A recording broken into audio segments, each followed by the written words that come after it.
Okay, so I guess I'm going to be reading A Bad Case of Stripes by David Shannon. This was my favorite book when I was little, and you can tell by the fact that it is literally, like, torn apart. So I'm not going to show you the pictures. I hope that's okay. I don't want to ruin it anymore because it is, like, my book from childhood. Okay, here we go. Camilla Cream loved lima beans, but she never ate them. All of her friends hated lima beans, and she wanted to fit in. Camilla was always worried about what other people thought of her. Today, she was fretting even more than usual. It was her first day of school, and she couldn't decide what to wear. There were so many people to impress. She tried on 42 outfits, but none seemed quite right. She put on a pretty red dress and looked in the mirror. Then she screamed. Her mother ran into the room, and she screamed too. "Oh my heavens!" she cried. "You're completely covered with stripes!" It was certainly true. Camilla was striped from head to toe. She looked like a rainbow. Mrs. Cream felt Camilla's forehead. "Do you feel all right?" she asked. "I feel fine," Camilla answered. "But just look at me!" "You get back to bed this instant," her mother ordered. "You're not going to school today."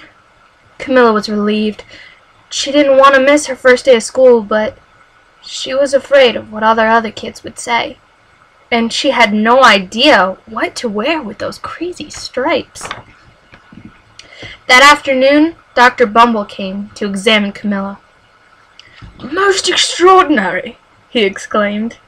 "I've never seen anything like it. Are you having any coughing, sneezing, running nose, aches, pains, chills, hot flashes, dizziness, drowsiness, shortness of breath, or uncontrollable twitching?" "No," Camilla told him. "I feel fine." "Well then," Dr. Bumble said, turning to Mrs. Cream, "I don't see any reason why she shouldn't go to school tomorrow. Here's some ointment that should help clear up those stripes in a few days. If it doesn't, you know where to reach me." And off he went. The next day was a disaster. Everyone at school laughed at Camilla. They called her Camilla Crayon and Night of the Living Lollipop. She tried her best to act as if everything were normal, but when the class said the Pledge of Allegiance, her stripe turned red, white, and blue. And then she broke out in stars. The other kids thought this was great. One yelled out, "Let's see some purple polka dots!"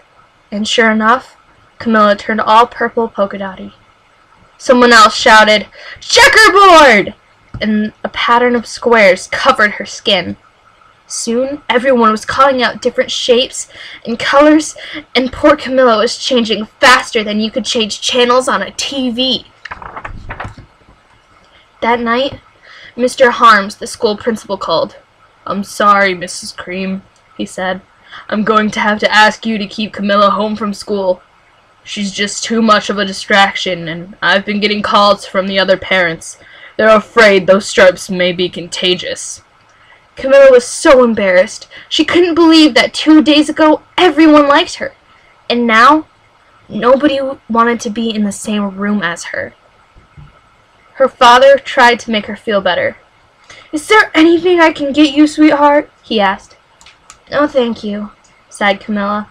What she really wanted was a nice plate of lima beans, but she had been laughed at enough for one day. Well, yes, I see," Dr. Bumble mumbled when Mr. Cream phoned the next day. "I think I'd better bring in the specialists. We'll be right over." About an hour later, Dr. Bumble arrived with 4 people in long white coats. He introduced them to the Creams. "This is Dr. Grop, Dr. Sponge, Dr. Cricket, and Dr. Young." Then the specialists went to work on Camilla. They squeezed and jabbed and tapped and tested. It was very uncomfortable. "Well, it's not the mumps," concluded Dr. Grop, "or the measles. said Dr. Sponge. Definitely not chicken pox, put in Dr. Cricket. Or sunburn, said Dr. Young. Try these, said the specialists. They handed her a bottle filled with different colored pills. Take one before bed, said Dr. Grop. Then they filed out the front door, followed by Dr. Bumble. That night, Camilla took her medicine. It was awful. When she woke up the next morning, she didn't feel different. But when she got dressed, her clothes didn't fit right. She looked in the mirror, and there, staring back at her, was a giant, multicolored pill with her face on it. Dr. Bumble rushed over as soon as Mrs. Cream called. But this time, instead of specialists, he brought the experts. Dr. Gord and Mr. Mellon were the finest scientific minds in the land. Once again, Camilla was poked and prodded, looked at and listened to. The experts wrote down lots of numbers. Then they huddled together and whispered. Dr. Gord finally spoke. It might be a virus, he announced with authority. Suddenly, fuzzy little virus balls appeared all over Camilla. Or possibly some form of bacteria, said Mr. Mellon. Out popped squiggly little bacteria tails. Or it could be a fungus, said Dr. Gord. Instantly, Camilla was covered with different colored fungus blotches. The experts looked at Camilla and then at each other. We need to go over these numbers again. Back to the lab, said Dr. Gord. We'll call you when we know something. But the experts didn't have a clue, much less a cure. By now, the TV news had found out about Camilla. Reporters from every channel were outside her house, telling the story, the bizarre case of the incredible changing kid. Soon, a huge crowd was camped out in her front yard.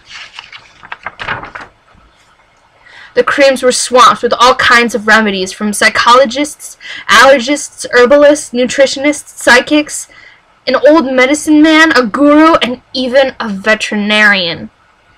Each so-called cure only added to poor Camilla's strange appearance, until it was hard to even recognize her. She sprouted roots and berries and crystals and feathers and a long furry tail, but nothing worked. One day, a woman who called herself an environmental therapist claimed she could cure Camilla. Close your eyes, she said.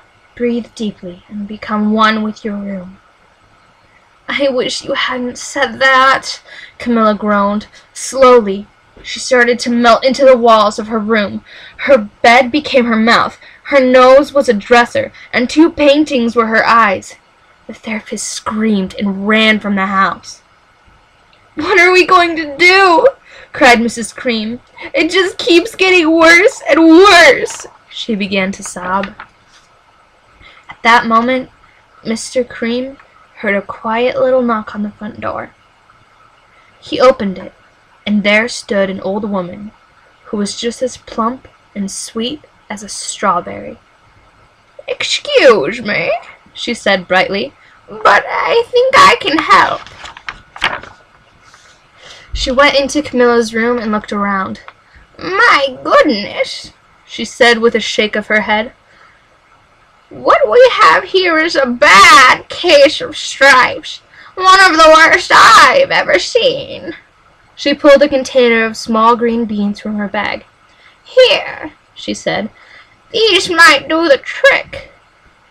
Are those magic beans? Asked Mrs. Cream. Oh my, no, replied the old kind woman. There's no such thing. These are just plain old lima beans. I'll bet you'd like some, wouldn't you?